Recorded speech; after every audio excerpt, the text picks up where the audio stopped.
Hello and welcome to The Traitors, 100% Faithful. Now in our penultimate episode, we're here to talk about all things The Traitors Season 2, from shocking banishments to even more shocking murders. However, I think that's slightly shifted this past week because we just have to talk about the banishments of all banishments. Of course, this week we said goodbye to Paul.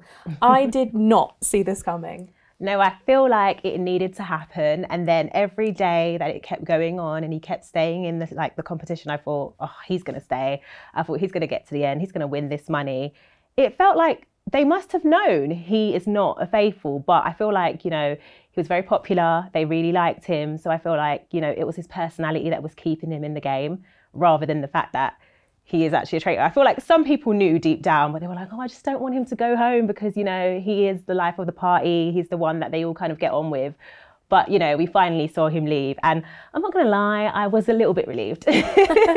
Honestly, he was like, it was havoc anytime he was a traitor. And obviously we saw Harry turn on him. Yeah. Now, of course, we saw that they had recruited Andrew to be part of the traitors. And he did look less than impressed. But he got front row seats to just seeing how brutal the traitors can be. Mm-hmm. And we saw throughout the episode, Harry was really planting seeds of doubts in everyone's heads, like, you know, moving around. And then bam, he just throws Paul under the bus. And do you think it's maybe a little bit deserved considering how Paul threw Ash under the bus? A little bit. And I spoke to Paul and he said that he was very shocked at it because he never saw it come in. He didn't feel that Harry was going to vote for him. So I feel like that was quite good as well, that Harry managed to keep it a secret and he didn't let anything like slip out that, you know, he might be on to Paul. And then when the banishment actually happened, like Paul was definitely shocked. I think Paul definitely thought he was head honcho, but it's Harry. Harry is playing that game. He's pulling all the strings and I think he's doing a really, really good job. Poor Andrew, as you said, like the look on his face, he's terrified. Yeah, I mean, interesting. I spoke to Miles after he was banished and he did predict that Harry and or Paul would turn on the other. But he did also mention if he was there and got the chance to recruit someone, he would have chose Jasmine. He didn't think that Andrew was the best pick, which I think is quite interesting. Do you think they've made a mistake recruiting Andrew? I don't think so. I think they've made, well, it's good for Andrew. I think it's a mistake for them because I don't think it's going to do what Harry wanted. They wanted to use him as a scapegoat and I think the plan was to like eventually throw him under the bus. But I don't think there's that much suspicion on Andrew. So I think that although he does look quite guilty and a little bit scared, I think he might actually skate through to the final and I don't think there'll be much suspicion on him.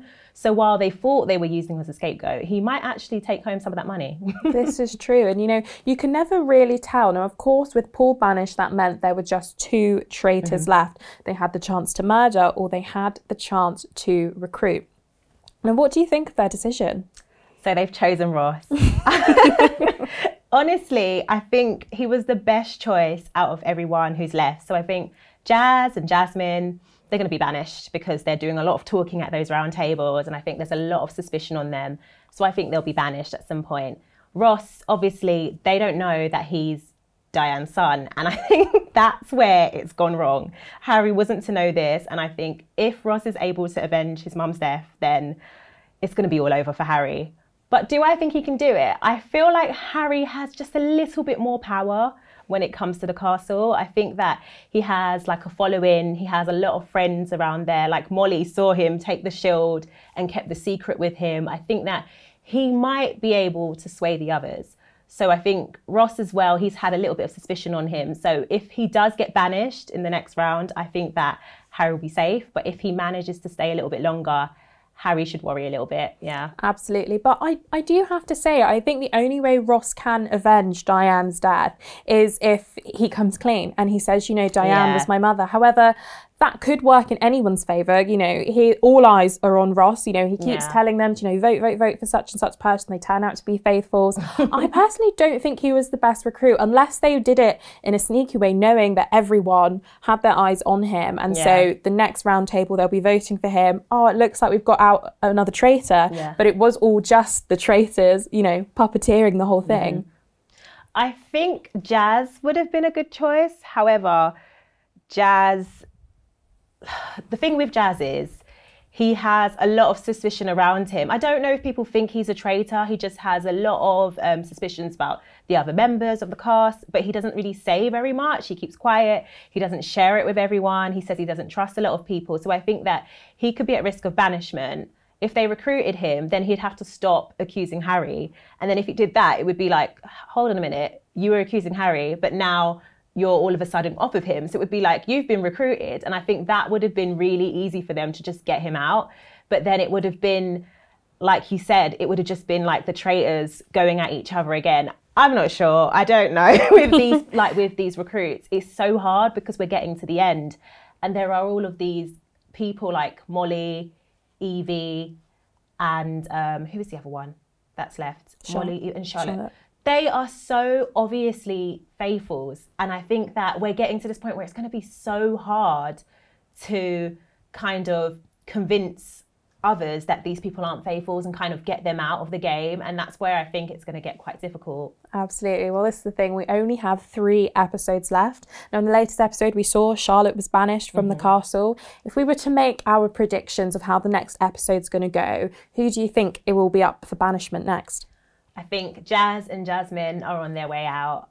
Yeah, I definitely think those 2 are next. And then I think we're going to get to a point where it's going to be left with Ross, Andrew, Harry, so all the traitors, and then the girls who are not traitors. And I think that Harry will start to work his magic and do some throwing under the bus of his fellow traitors. I think he's going to try and get Andrew out. He's going to try and get Ross out. And then once he does that, I think he'll convince the girls that, you know, we're all faithfuls here, and then he'll win. Well, I'm going to go a little bit left field here because I want the Faithfuls to win. I'm rooting for them for another season. And I do think that possibly Ross might confide in the wrong people, but it will ultimately be what gets Harry out of the castle. And I don't think Andrew and Ross are as strong of a unit to be able to get the traitors to the end. I think there's going to be a couple of slip-ups. Of course, there's only 3 episodes left and only 2 actual real episodes of them working together to get more money. So I'm really excited, but I do think that Harry's reign in the castle will be over soon. Do you know what? For the first time ever, I think that I'm on the side of the traitors. I didn't think that I'd be rooting for a traitor, but I think Harry has done so well. He's been so effortless in just how he's been pulling all the strings and going around.